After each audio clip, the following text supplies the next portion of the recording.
ቅናሹ ሊጠናቀቅ ጥቂት ቤቶችና ጥቂት ቀናቶች ብቻ ቀርተውታል። በመሃል ከተማ ለቡ መብራት ኃይል በአንድ ዓመት እንዲሁም በሁለትና በ3 ዓመት የሚረከባቸው ዘመናዊ መኖሪያ ቤቶች ላይ እስከ 2 ሚሊዮን ብር እውነተኛ ቅናሽ አድርገን እየጠበቅኑት ነው። ይምጡ። ከባለ 1 መኝታ እስከ ባለ 4 መኝታ ቤቶችን በ10% ቅድመ ክፍያና እስከ 25 ዓመት ከሚቆይ 60% የባንክ ብድር ጋር ያገኛሉ። ምን ይሄ ብቻ! በልዩ ዲዛይን የምናስገነባቸው ፔንታውስ ብሎክ ላይም በካሬ እስከ 7000 ብር ቅናሽ አድርገን እርሶን እየጠበቅን ነው። ምን ይጠብቃሉ?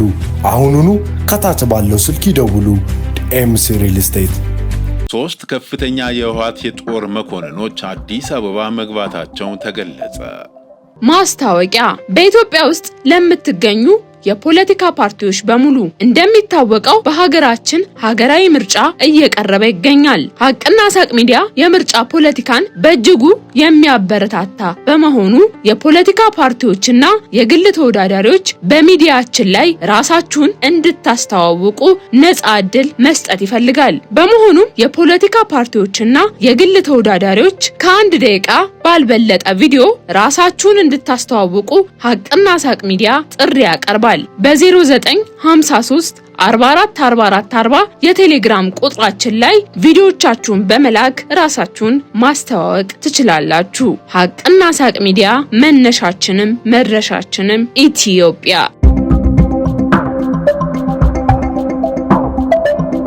ጤና ይስጥልኝ የተወደዳችሁና የተከበራችሁ የሀቅና ሳቅ ሚዲያ ተከታታዮች፣ ሰላምታችን በያላችሁበት ይድረስ። አዳዲስና ወቅታዊ መረጃዎችን የያዘው ወሳኝ መረጃ አሁን ጀመረ። አብራችሁን እንድትቆዩ እየጋበዝኩ ርዕሶቹን አስቀድማለሁ። 89ኛው የካቲት 12 ሰማዕታት መታሰቢያ በዓል ተከበረ። 3 ከፍተኛ የህወሓት የጦር መኮንኖች አዲስ አበባ መግባታቸው ተገለጸ። የትግራይ ፖሊስ ኮሚሽን ቲፒሲ ከአዛዥ እስከ ተራ ፖሊሶች በ3 ዙር ወደ ግንባር ለመላክ መወሰኑ ተገለጸ። ወለጋ ከጸጥታ ስጋት ወጥቶ ለልማት ተስፋ የሚጣልበት አካባቢ ሆኗል ሲሉ አቶ ጌታቸው ረዳ ተናገሩ። የኢትዮጵያ ብሔራዊ ባንክ ለገንዘብ ፖሊሲ ኮሚቴው ገለልተኛ አባላትን ሾመ። ኢትዮጵያ የሩሲያውን ዘመናዊ ኦሪዮን ኢ ተዋጊ ድሮን በመታጠቅ የመጀመሪያዋ የውጭ አገር ደንበኛ መሆኗ ተገለጸ። ኬንያ ለውጥ ያመጣል የተባለለትን የኤችአይቪ መከላከያ መድኃኒት በመጋቢት ወር ማሰራጨት ልትጀምር እንደሆነ ተነገረ። 89ኛው የካቲት 12 ሰማዕታት መታሰቢያ በዓል ተከበረ። የጥንታዊት ኢትዮጵያ ጀግኖች አርበኞች ማህበር 89ኛውን የካቲት 12 ሰማዕታት መታሰቢያ በዓል 6 ኪሎ በሚገኘው የሰማዕታት መታሰቢያ ሐውልት ፊት ለፊት አክብረዋል። በበዓሉ ላይ አባት እና እናት አርበኞች በመገኘት የአበባ ጉንጉን በማኖር የሰማዕታቱን መስዋዕትነት ዘክረዋል። የጥንታዊት ኢትዮጵያ ጀግኖች አርበኞች ማህበር ፕሬዝዳንት ልጅ ዳንኤል ጆቴ መስፍን ወጣቱ ትውልድ አያትና ቅድመ አያቶቹ ለሀገር ፍቅርና ለአንድነት የከፈሉትን ሕይወት መስዋዕትነት በማሰብ ሀገሩን ከጠላት ጥቃት እንዲጠብቅና ልማቷን እንዲያስቀጥል ጥሪ አቅርበዋል። ኢትዮጵያ በየጊዜው በውስጥ ባንዳዎችና በውጭ ጠላቶች ሰላሟን ለማደፍረስና ሕዝቧን አንገት ለማስደፋት የሚደረጉ ሙከራዎችን በልጆቿ ጀግንነት ስታከሽፍ የኖረች በደሟ ታፍራና ተከብራ የቆየች ሀገር መሆኗንም ፕሬዝዳንቱ ገልጸዋል። የአዲስ አበባ ከተማ አስተዳደር የባህልና ኪነ ጥበብ ቢሮ ምክትል ኃላፊ ዶክተር አዲሱ ሻንቆ በበኩላቸው ኢትዮጵያ በትውልድ ቅብብሎች በነጻነቷ ጸንታ የኖረች ሀገር መሆኗን ጠቅሰው ዛሬ ደግሞ በልማት አዲስ ታሪክ ለመጻፍ በምታደርገው ጥረት ሁሉም በተሰማራበት ዘርፍ ርብርብ ሊያደርግ እንደሚገባ አሳስበዋል። በየዓመቱ የሚከበረው የሰማዕታት ቀን ቀደምት አርበኞች ለሀገራቸው በመታመን የከፈሉትን መስዋዕትነት ትውልድ እንዲዘክረው ለማስቻል የማይተካ ሚና እንዳለው ተናግረዋል። 3 ከፍተኛ የህወሓት የጦር መኮንኖች አዲስ አበባ መግባታቸው ተገለጸ። 3 ከፍተኛ የህወሓት የጦር አዋጊዎች አሁን ላይ በትግራይ ክልል ካለው ወቅታዊ ውጥረት ጋር በተያያዘ መሳተፍ ባለመፈለጋቸው አዲስ አበባ መግባታቸው ተገልጿል። ወደ አዲስ አበባ የገቡት ከፍተኛ የጦር መኮንኖች ጀነራል ጉዑሽ ገብረ፣ ጀነራል ከበደ ፈቃዱና ኮሎኔል ንጉስ ወይም ወለጋ መሆናቸው ተገልጿል። መኮንኖቹ አዲስ አበባ ለመግባት የወሰኑት በአሁኑ ወቅት በአካባቢው እየታየ ባለው ወታደራዊ ውጥረት ውስጥ ዳግም መሳተፍን ባለመምረጣቸው እንደሆነ ተናግረዋል። ይህ እርምጃ በትግራይ ከፍተኛ የጦር አመራሮች ዘንድ ያለውን ወቅታዊ አቋም የሚያሳይ መሆኑ ተመላክተዋል። ቅናሹ ሊጠናቀቅ ጥቂት ቤቶችና ጥቂት ቀናቶች ብቻ ቀርተውታል። በመሃል ከተማ ለቡ መብራት ኃይል በ1 ዓመት እንዲሁም በ2 እና በ3 ዓመት የሚረከባቸው ዘመናዊ መኖሪያ ቤቶች ላይ እስከ 2 ሚሊዮን ብር እውነተኛ ቅናሽ አድርገን እየጠበቅኑት ነው። ይምጡ። ከባለ 1 መኝታ እስከ ባለ 4 መኝታ ቤቶችን በ10% ቅድመ ክፍያና እስከ 25 ዓመት ከሚቆይ 60% የባንክ ብድር ጋር ያገኛሉ። ምን ይሄ ብቻ! በልዩ ዲዛይን የምናስገነባቸው ፔንታውስ ብሎክ ላይም በካሬ እስከ 7000 ብር ቅናሽ አድርገን እርሶን እየጠበቅን ነው። ምን ይጠብቃሉ? አሁኑኑ ከታች ባለው ስልክ ይደውሉ። ኤምሲ ሪል ስቴት። የትግራይ ፖሊስ ኮሚሽን ቲፒሲ ከአዛዥ እስከ ተራ ፖሊሶች በ3 ዙር ወደ ግንባር ለመላክ መወሰኑ ተገለጸ። የዘመቻ መዋቅሩ በኤ፣ ቢ እና ሲ ይከፋፈላል ተብሏል። በኤ ስር የተመደቡት በዚህ ሳምንት እስከ ቅዳሜ ድረስ ወደ ግንባር ይላካሉ ተብሏል። ለቢ የተመደቡት ከ2 ሳምንት በኋላ ይላካሉ።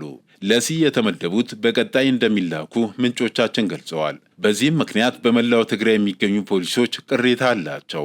በመጀመሪያ ደረጃ የተመደብንበት ሁኔታ በኔትወርክና በዘር ላይ የተመሰረተ ነው የሚል ቅሬታ አላቸው። በዚህ ውሳኔ አብዛኞቹ ፖሊሶች ለመሄድ ፈቃደኛ እንዳልሆኑም ተገልጿል። ግማሾቹ አንዋጋም በሚል ወደ ፈለጉበት ቦታ የሚሄዱ አሉ ተብለዋል። ወለጋ ከጸጥታ ስጋት ወጥቶ ለልማት ተስፋ የሚጣልበት አካባቢ ሆኗል ሲሉ አቶ ጌታቸው ረዳ ገለጹ። የወለጋ ሕዝብ ተፈጥሮ የቸረውን ጸጋ በራሱ ጉልበትና በልጆቹ አመራር ወደ ተሻለ ደረጃ ለማድረስ እያደረገ ያለው እንቅስቃሴ ትልቅ ተስፋ የሚጣልበት መሆኑን የጠቅላይ ሚኒስትሩ የምስራቅ አፍሪካ ጉዳዮች አማካሪ አቶ ጌታቸው ረዳ ገለጹ። አቶ ጌታቸው በወለጋ በሁሉም ዞኖች ያደረጉትን ጉብኝት አስመልክተው በሰጡት መግለጫ አካባቢው ቀደም ሲል ከልማት ይልቅ ከጸጥታ ስጋት ጋር ተያይዞ ስሙ ይነሳ እንደነበር አውስተዋል። ሆኖም አሁን ላይ የነበረው ሁኔታ ተቀይሮ እጅግ ተስፋ ሰጪ የልማት እንቅስቃሴዎችን መመልከታቸውን ተናግረዋል። ወለጋ ብዙ ጊዜ ስሙ ከልማት ይልቅ ከጸጥታ ችግሮች ጋር ጎልቶ የሚታወቅ ከአንድ ቦታ ወደ ሌላ ቦታ ለመንቀሳቀስ አስቸጋሪ ተደርጎ የሚሳል አካባቢ ነበር። አሁን ግን እዚህ መተን ያየነው እንቅስቃሴ እጅግ ተስፋ ሰጪ ነው ብለዋል አቶ ጌታቸው። የወለጋ ተሞክሮ ኢትዮጵያ ያላትን የተፈጥሮ ጸጋ፣ ለውጥ ፈላጊ አመራርና የአመራሩን መንገድ ተከትሎ የሚሄድ ሕዝብ ካለ ሀገሪቱን በአጭር ጊዜ ውስጥ መለወጥ እንደሚቻል ማሳያ መሆኑንም ሚኒስትሩ ገልጸዋል። ሕዝቡ እየተከናወኑ ያሉ የልማት ስራዎችን ከማድነቅ ባለፈ ስራዎቹ ይበልጥ ተጠናክሮ እንዲቀጥሉ ለማድረግ ከፍተኛ ቁርጠኝነት እያሳየ እንደሚገኝም በጉብኝታቸው መታዘባቸውን ገልጸዋል። አቶ ጌታቸው ረዳ አክለውም የወለጋን አካባቢ ከረጅም ጊዜ ጀምሮ እንደሚያውቁት ጠቅሰው ቀደም ሲል ሕግና ስርዓት የሌለበት ተደርጎ ይቆጠር የነበረው አመለካከት ተቀይሮ አሁን ላይ አካባቢው ለተሻለ እድገትና ብልጽግና መሰረት እየጣለ መሆኑን በአንክሮ ገልጸዋል። የኢትዮጵያ ብሔራዊ ባንክ ለገንዘብ ፖሊሲ ኮሚቴው ገለልተኛ አባላትን ሾመ።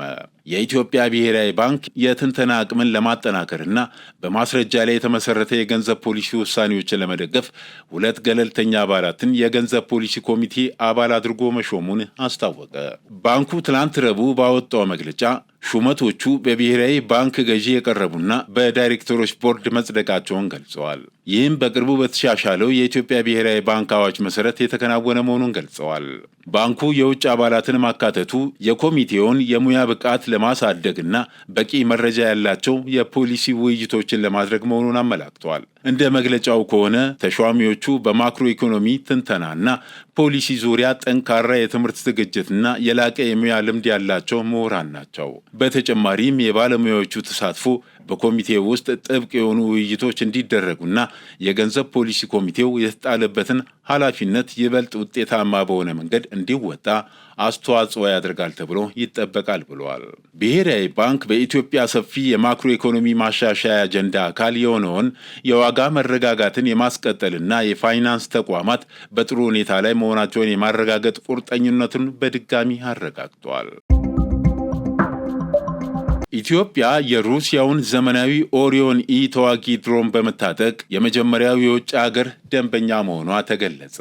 የኢትዮጵያ አየር ኃይል የሩሲያውን ዘመናዊ የተራቀቀ ኦሪዮን ኢ የተሰኘ የኢላማ ቅኝትና የውጊያ ሰው አልባ አውሮፕላን መታጠቁ ተረጋግጧል። ይህም ኢትዮጵያን የዚህ ቴክኖሎጂ ውጤት የመጀመሪያዋ የውጭ አገር ባለቤት ያደርጋታል ተብሏል። ይህ ስኬት ይፋ የሆነው በቅርቡ በቢሾፍቱ አየር ኃይል ዋና መምሪያ በተካሄደውና የአየር ኃይሉን 90ኛ የምስረታ በዓል ባከበረው አቪዬሽን ኤክስፖ 2026 ላይ ነው። በኤክስፖ ላይ የኢትዮጵያ አየር ኃይል አርማ ያለበት ኦሪዮን ድሮን ለእይታ የቀረበ ሲሆን ይህም ሀገሪቱ ድሮን ተረክባ ወደ ስራ ማስገባቷን የሚያሳይ ነው ተብሏል። የኦሪዮን ኢ ድሮን ለረዥም ሰዓታት በአየር ላይ በመቆየት የኢላማ ቅኝት የማድረግና ድንገተኛ ጥቃት የመሰንዘር ከፍተኛ አቅም ያለው ቴክኖሎጂ ነው ተብሏል። ይህ ድሮን እስከ 24 ሰዓታት ድረስ ያለማቋረጥ በአየር ላይ መቆየት የሚችል ሲሆን እስከ 7500 ሜትር ከፍታ የመስራት አቅም አለው ተብሏል። በተጨማሪም የተለያዩ ዘመናዊ ሚሳኤሎችንና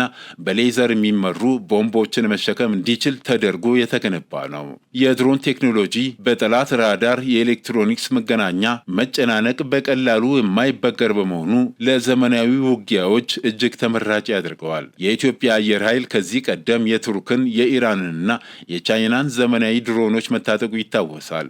አሁን ላይ የሩሲያው ኦሪዮን ኢ መጨመር የሀገሪቱን የሰማይ ላይ የበላይነት እንዲሁም የመከላከያ አቅም ወደ ላቀ ደረጃ እንደሚያሸጋግረው ወታደራዊ ተንታኞች ይገልጻሉ። ኬንያ ለውጥ ያመጣል የተባለለትን የኤችአይቪ መከላከያ መድኃኒት በመጋቢት ወር ማሰራጨት ልትጀምር እንደሆነ ተገለጸ። ኬንያ በዓመት 2 ጊዜ ብቻ በመውሰድ ሙሉ በሙሉ በሚባል ደረጃ ከ99 በመቶ በላይ መከላከያ የሚሰጠውን አዲስ የኤችአይቪ መድኃኒት በመጋቢት ወር ላይ ማሰራጨት ትጀምራለች ተብሏል። በጊሊያድ ሳይንሰስ ኩባንያ የሚመረተው ሌናካፖቪር የተሰኘው መድኃኒት የኤችአይቪ ቫይረስ የመተላለፊያ ዕድልን ከ99.9 በመቶ በላይ ይቀንሳል። ኬንያ ከግሎባል ፈንድ ጋር ባደረገችው ስምምነት መሰረት የመጀመሪያውን ዙር 21,000 የመድኃኒት መጠን ተረክባለች። የጤና ጥበቃ ሚኒስትሩ ኤደን ዱዋሌ የመጀመሪያው ምዕራፍ 15 ግዛቶችን በማካተት በመጋቢት ወር መጀመሪያ ላይ ይጀምራሉ ሲሉ ያስታወቁ ሲሆን ተጨማሪ 12,000 የመድኃኒት መጠኖች እስከ ሚያዝያ ወር ድረስ ይጠበቃሉ ብለዋል። መድኃኒቱን የማዳረስ ስራው የተጀመረው የአፍሪካ ሀገራት በፕሬዝዳንት ዶናልድ ትራምፕ አስተዳደር ስር ከሚደረገው እርዳታ ቅነሳ ጋር እየታገሉ ባሉበት ወቅት ነው። በዓለም ዙሪያ ከሚኖሩ 40.8 ሚሊዮን የኤችአይቪ በደማቸው ውስጥ ካለባቸው ሰዎች መካከል 52 በመቶ የሚሆኑት በምስራቅና በደቡብ አፍሪካ የሚገኙ ናቸው። አሜሪካ 3.7 በመቶ የኤችአይቪ ስርጭት መጠን ላላት ኬንያ ተጨማሪ 25,000 የመድኃኒት መጠኖችን ለመስጠት ቃል ገብታለች። በታህሳስ ወር ኬንያ ከአሜሪካ ጋር የ2.5 ቢሊዮን ዶላር የሁለትዮሽ የጤና ስምምነት ተፈራርማለች። ይህም ትራምፕ ዩኤስኤድን ካፈረሱ በኋላ የተደረገ የመጀመሪያው ስምምነት ነው።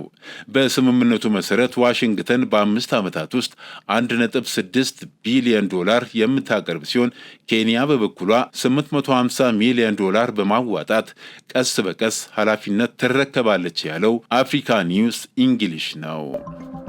የተከበራችሁ የሐቅና ሳቅ ሚዲያ ተከታታዮች ለዕለቱ ያዘጋጀናቸው ዋና ዋና መረጃዎች እነዚህን ይመስሉ ነበር። መልካም ጊዜ። መነሻችንም መድረሻችንም ኢትዮጵያ። ማስታወቂያ። በኢትዮጵያ ውስጥ ለምትገኙ የፖለቲካ ፓርቲዎች በሙሉ እንደሚታወቀው በሀገራችን ሀገራዊ ምርጫ እየቀረበ ይገኛል። ሀቅና ሳቅ ሚዲያ የምርጫ ፖለቲካን በእጅጉ የሚያበረታታ በመሆኑ የፖለቲካ ፓርቲዎችና የግል ተወዳዳሪዎች በሚዲያችን ላይ ራሳችሁን እንድታስተዋውቁ ነፃ ዕድል መስጠት ይፈልጋል። በመሆኑም የፖለቲካ ፓርቲዎችና የግል ተወዳዳሪዎች ከ1 ደቂቃ ባልበለጠ ቪዲዮ ራሳችሁን እንድታስተዋውቁ ሀቅና ሳቅ ሚዲያ ጥሪ ያቀርባል። በ0953 444440 የቴሌግራም ቁጥራችን ላይ ቪዲዮቻችሁን በመላክ ራሳችሁን ማስተዋወቅ ትችላላችሁ። ሀቅና ሳቅ ሚዲያ መነሻችንም መድረሻችንም ኢትዮጵያ።